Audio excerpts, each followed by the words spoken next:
Today, I'd like to talk a little bit about karma. For some reason in this life, I've had a very peculiar, precocious relationship with karma. So a lot of people think, well, karma is connected to religion, which is Hinduism, or Buddhism, which is kind of a way of living, a way of life. But I'm not Hindu and I'm not Buddhist. So why would I have a strong relationship with karma, a strong understanding of karma?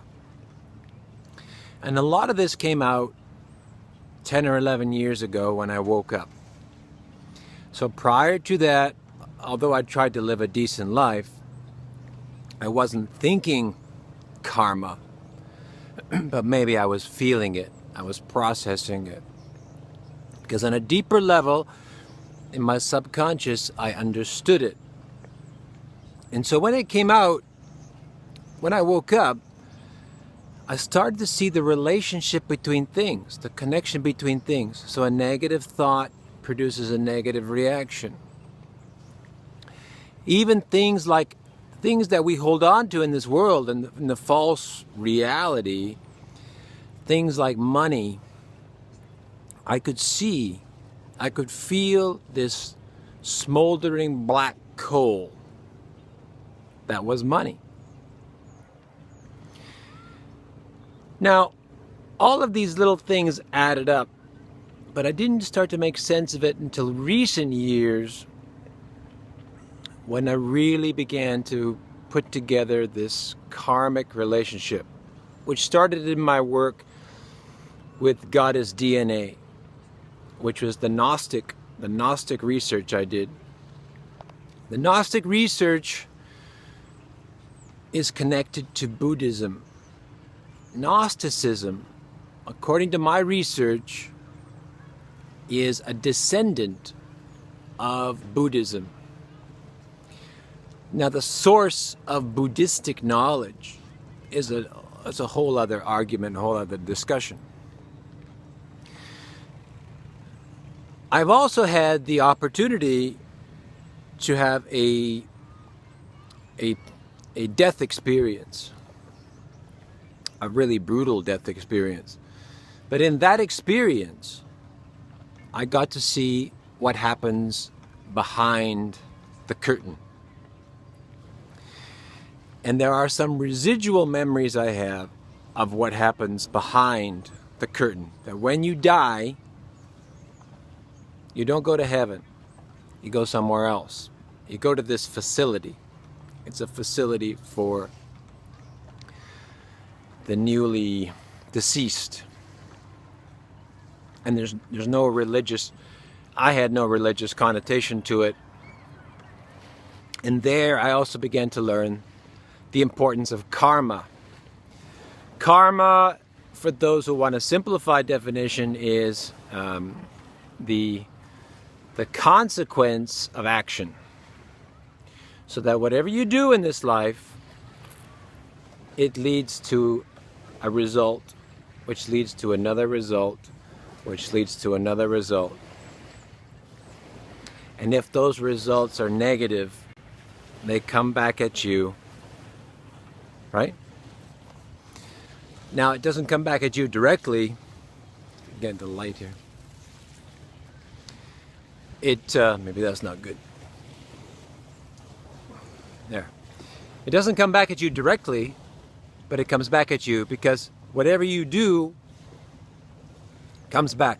I not only believe that, I have seen it in my life. And I have lived a very difficult life. I'm not going to diminish it. I've lived a life full of bad luck. In the modern sense, bad luck. So while all my friends, they'd have their ups and downs, there would be rebounds, and they would have, successes.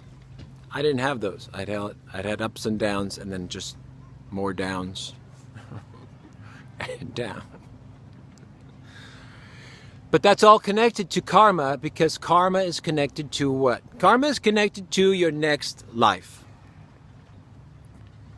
Now, at this point, a lot of people might stop listening, and that's fine, because not everybody believes in the afterlife. Not everybody believes in reincarnation. I believe in reincarnation. If you believe in karma, you believe in reincarnation. Because karma is the currency for reincarnation. So everything you do in life gets added up, right? Gets added up. And then when you die, before you reincarnate, they do a life review. The life review takes a look at what you've done and takes a look at that karmic currency. So you either have karmic credit or you have karmic debt. Just like, let's just say like money, right? You don't know how to use money, you're in a lot of financial debt. You don't know how to use karma, you're in a lot of karmic debt. But you can't say, well, nobody taught me how to use karma. You have a lot of karmic debt. Now, to pay off that debt, we are sending you back to Earth.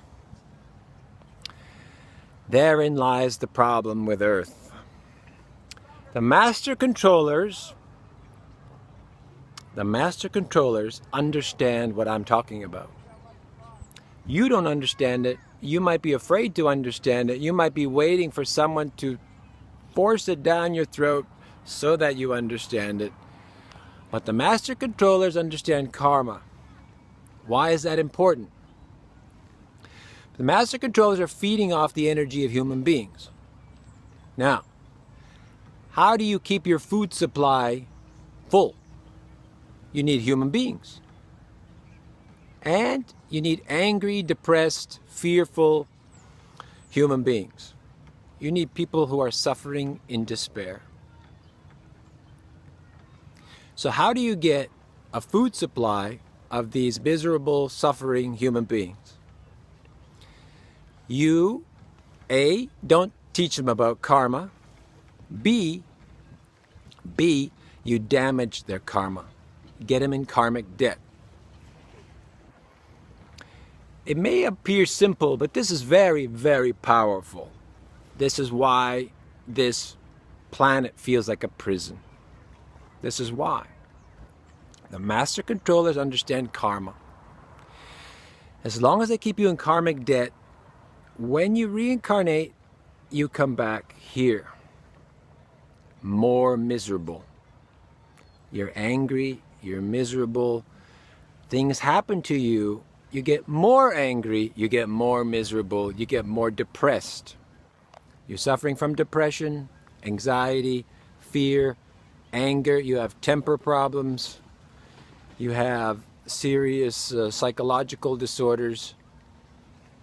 It's because of this history of bad reincarnations.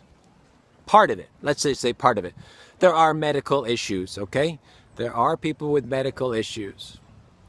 But on a spiritual level, when you get to that stage that you're more concentrated on spirituality, the intrinsic things, the things that are more difficult to discuss. And I'm not talking religion, I'm not religious. These are things I've learned outside of religion. These are things I've learned from my multidimensional experience, from my research into ancient spiritual thinking. This is my research into reality science. My work is scientific. It's kind of a spirito-scientific thing. I call it reality science, and I've written about it. So, they damage your karma, you come back, you're more angry, you're feeding the system because they feed off of your fear, anger, apathy, temper problems, mood swings, despair, suffering, pain. Look, painkillers are a huge business. Why are painkillers a huge business? Is everybody really that much pain? It's inside. The pain is inside. We don't know where it's coming from. I'm angry, I'm in pain. Give me something. Maybe you don't look at drugs, but maybe you don't look at pharmaceuticals, but you look at illegal drugs, illicit drugs. Heroin, whatever, meth, all of that. People are in pain. So karma is this cause and effect, you can say, but it's also related to your next life. That's why I say protect your karma. If you protect your karma, which means trying to stay positive, trying to stay above the negativity and the fear and the anger. It means understanding why you're having these emotional, psychological issues. You stay above that, protect your karma, build your karmic currency, get out of karmic debt. And part of that has to do with your contract, the contract you came to earth, the purpose you're here. If you live that purpose and you protect your karma, you will have a choice of reincarnation that does not include earth. You get to graduate. Earth is a school. Once you learn these things, you can go to somewhere else, somewhere better. If you're carrying a lot of karmic debt and you didn't fulfill your contract, they're going to send you back. Now, some of you already come back many times and your life may or may not be very good. You may be suffering from bad luck. You may have health issues. You may have a very terrible history of trauma. That's connected to your past life. Again, this is my opinion. I can't really prove it scientifically, but if you understand yourself, your life here, if you believe in reincarnation and karma, your life here is the result of previous incarnations. And previous incarnations are the result of karmic currency. It's just logic. Again, this is not religious. So you can go after, for example, you can go after me and say things about me and be angry and try to cheat people. But all of that comes back at you. And it benefits me. Right? The more you come after me, the more it benefits me and the more it hurts you. That's why the master controllers, they created a system where we're always damaging the karma. Getting angry, vengeance, spite, all of that is bad for you. Now maybe you will feel it in this life.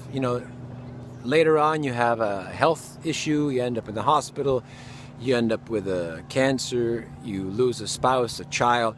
That's part of the karma. That's the things you've done. You are responsible for the things that happen to you. That's why you try to do the right thing. You don't do the right thing because of any other reason. You do the right thing because you want to protect your karma, and the system wants you to damage your karma. Do whatever you want. Vengeance, violence, retribution, hate. I hate that guy.